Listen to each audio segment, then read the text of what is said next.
नमस्कार मित्रों। मैं आपका मित्र दीपक तनेजा आप सभी का स्वागत करता हूं आपके सबसे लोकप्रिय चैनल योर काल चक्रा में। मित्रों, आज हम रेमेडियल पार्ट में दान दक्षिणा का महत्व और दान दक्षिणा करने की विधि के ऊपर और कब किस दिन कौन सी चीज का दान करना चाहिए इसी को जानने के लिए बैठे हैं हमारे प्रिय देवीदत्त मिश्रा जी के साथ। वो एक ब्राह्मण हैं और निस्वार्थ भाव से बहुत अच्छे मन से वो सभी के साथ अपना ज्ञान जो है शेयर करते रहते हैं। मैं आप सभी के सहयोग से उनका स्वागत करता हूँ। नमस्कार देवीदत्त जी, आपका स्वागत है। नमस्ते नमस्ते सर। सर, आज हम हमारा जो विषय वो दान के ऊपर है। दान हम कैसे करेंगे, किस तरह से करेंगे और दान का मतलब क्या है, ये सब आज की चर्चा के विषय होंगे। पहले हम दान शब्द के अर्थ समझते हैं। ऐसे तो दान शब्द का मूल अर्थ होता है देना, लेकिन हम यहाँ ज्योतिष शास्त्र के हिसाब से इस शब्द के अर्थ को समझने की कोशिश करेंगे। स्वसत्वस्य लोपः परसत्वस्य उत्पत्ति अंतः द्रव्य त्याग इति दानम, ये शास्त्र का वाक्य है। अर्थात किसी द्रव्य में अपना अधिकार समाप्त करते हुए दूसरे का अधिकार स्वीकार करके द्रव्य का त्याग करना दान है। ज्योतिष शास्त्र में किसी अशुभ ग्रह के शांति के लिए दान करने की सलाह दिया जाता है। इसके पीछे का कारण को हमें समझना चाहिए। कोई भी ग्रह अगर खराब होता है तो इस ग्रह के कारकत्व में जो द्रव्य हैं उन द्रव्यों में अपना अधिकार को त्याग करते हुए आप जिसको दे रहे हैं उनका अधिकार स्वीकार करके द्रव्य का त्याग करना चाहिए। इससे ग्रहों का कुप्रभाव नष्ट होता है। जब तक आप दान शब्द के इस अर्थ को नहीं समझते हैं और ऐसे भावना मन में नहीं लाते हैं, तब तक आपको दान के संपूर्ण फल प्राप्त नहीं होंगे। इसके बाद मन में एक प्रश्न आता है, क्या दान से सभी इच्छाओं का पूर्ति हो सकता है? जी हाँ, सामवेद के वाक्यानुसार दानेन सर्वान कामान वाप्नोति चिरंजीवत्वम, अर्थात उचित प्रकार से किया गया दान के माध्यम से सभी प्रकार के इच्छा की पूर्ति और आयु की प्राप्ति भी हो सकता है। श्रीमद् भगवत गीता के अनुसार यह दान सात्विक, राजसिक और तामसिक रूप से 3 प्रकार के होते हैं।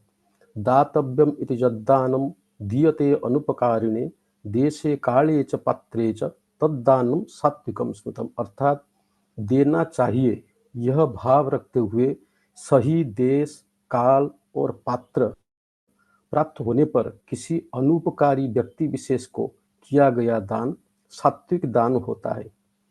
यत्यु प्रत्युपकारार्थम फलम उद्दिश्य वा पुनः दीयते च परिक्लिष्टम तद्दानम राजसंस्कृतम, अर्थात जो दान कष्टपूर्वक प्रत्युपकार के लिए या फल प्राप्ति के उद्देश्य से किया जाता है उसे राजस दान कहते हैं।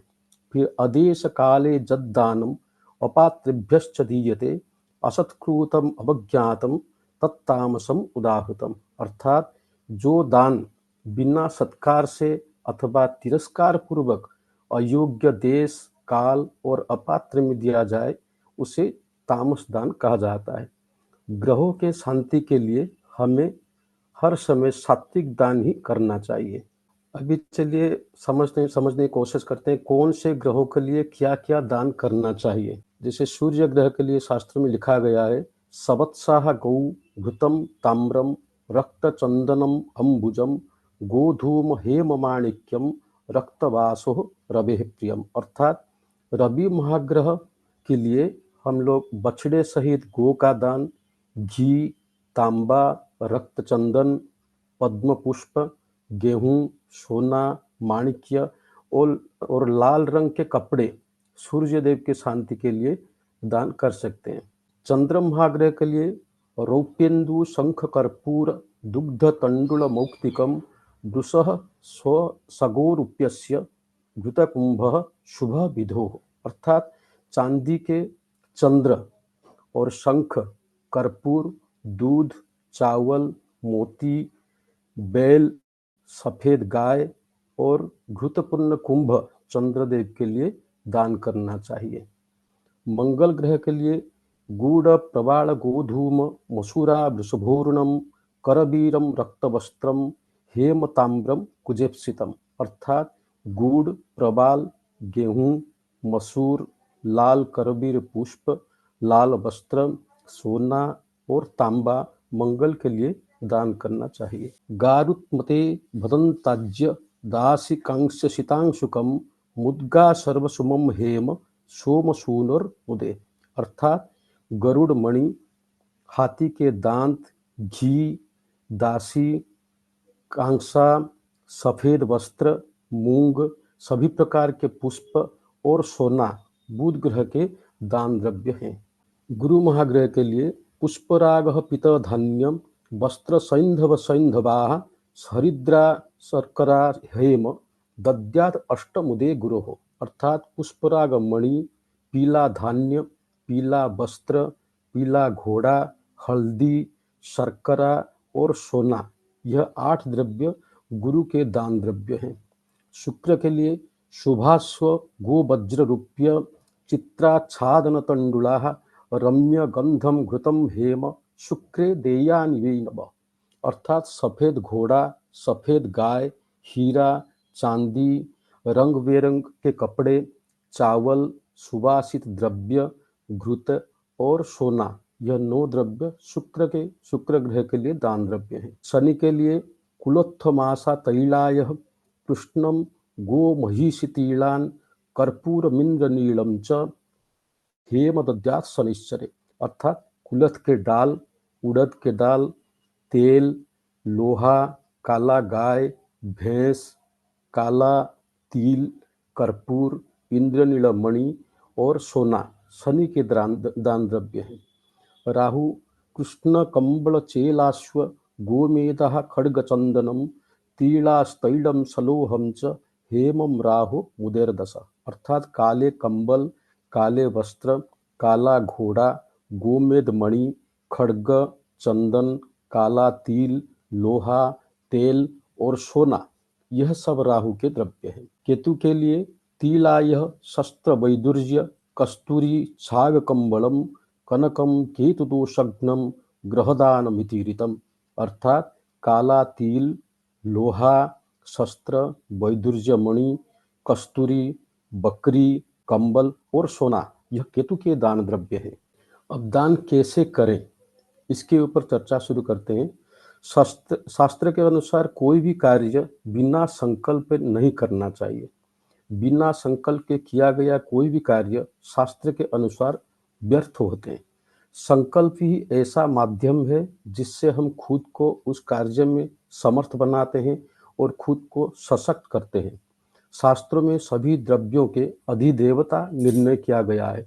अतः दान करते समय संकल्प में अपना नाम, गोत्र और द्रव्य के जो देवता, उन देवता के नाम भी उच्चारण करना चाहिए। अगर कहीं पर द्रव्य के देवता का ज्ञान ना हो तो लक्ष्मी प्रजापति देवता आप बोल सकते हैं। फिर दद्यात पूर्वमुखो दानम गृह्णीयात उत्तरामुख आयुर्विवर्धते धातु ग्रहितुक्ष्यते न तत्। अर्थात दान के समय दाता पूर्व मुख होकर दान करे और ग्रहिता मतलब दान लेने वाला उत्तर मुख होकर दान लेने से दाता का आयु वृद्धि होता है और ग्रहिता के आयु हानि नहीं होते हैं। श्रद्धया देयम, अश्रद्धया अदेयम, श्रिया देयम, ह्रिया देयम, भिया देयम, संविदा देयम, ये तैत्तिरीय उपनिषद का वाक्य है।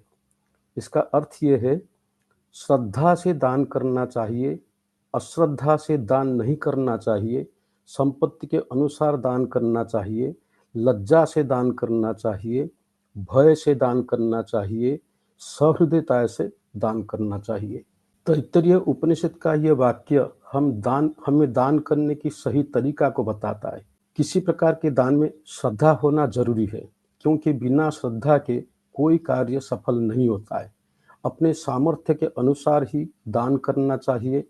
लज्जा और भय से दान करना चाहिए, अर्थात दान देते समय ईश्वर से यह प्रार्थना करें, हे ईश्वर, मैं यह जो द्रव्य का दान मैं कर रहा हूँ, यह सब आपका ही है, आपका द्रव्य आपको ही दे रहा हूँ। ऐसे लज्जा से और यह द्रव्य दान करते समय मेरे मन में कोई अहंकार, ग्लानि, अभिमान आदि दुर्भावना न आए, ऐसी भय के भावना से सहृदयता पूर्ण भाव में दान करना चाहिए। दान किसे करें और किस दिन करें?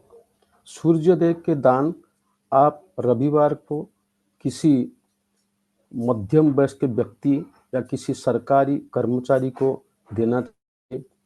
चंद्रदेव के दान सोमवार को कोई माता तुल्य व्यक्ति को देना चाहिए। मंगल देव के दान मंगलवार को मंगल के प्रकृति से संबंधित कोई युवक को देना चाहिए। बुध देव के दान बुधवार को किसी स्त्री व्यक्ति को या छोटे बच्चे को देना चाहिए। गुरु के दान गुरुवार को किसी मध्यम वयस्क ज्ञानी ब्राह्मण को देना चाहिए। शुक्र के दान शुक्रवार को किसी विद्वान या कम उम्र के स्त्री को देना चाहिए। शनि के दान शनिवार को किसी निस्सहाय पुरुष या स्त्री को देना चाहिए। राहु और केतु के दान शनि और मंगल के तरह देना चाहिए। सभी प्रकार के दान में दक्षिणा अवश्य प्रदान करें और प्रार्थना अवश्य करें। प्रार्थना यह है, ओम त्रैलोक्यनाथ देवेश लोकानुग्रह कारक दानेन अनेन भगवन जथुक्त फलदोह। बहुत बढ़िया, बहुत ही श्रेष्ठ, बहुत उत्तम। कम शब्दों में आपने दान शब्द का महत्व और उससे होने वाले लाभों के बारे में बहुत विस्तृत और अच्छी जानकारी दी है। ये जानकारी सभी के लिए उपयोगी है। मैं आशा करता हूं सभी इससे लाभान्वित होंगे। मैं आपसे एक प्रश्न करना चाहूंगा। उससे पहले आप अपना मोबाइल नंबर सबको बता दीजिए ताकि वो आपसे संपर्क कर सके। सर मेरा मोबाइल नंबर है 7873319625। आपने ऐसे में दानों के विषय में बड़े सारे, जैसे सूर्य के दान के विषय में ही बड़े सारी चीजें बताई हैं। तो क्या एक चीज के दान से कार्य सिद्ध होगा या सभी चीजों का दान करने के बाद ही लाभ प्राप्त होगा?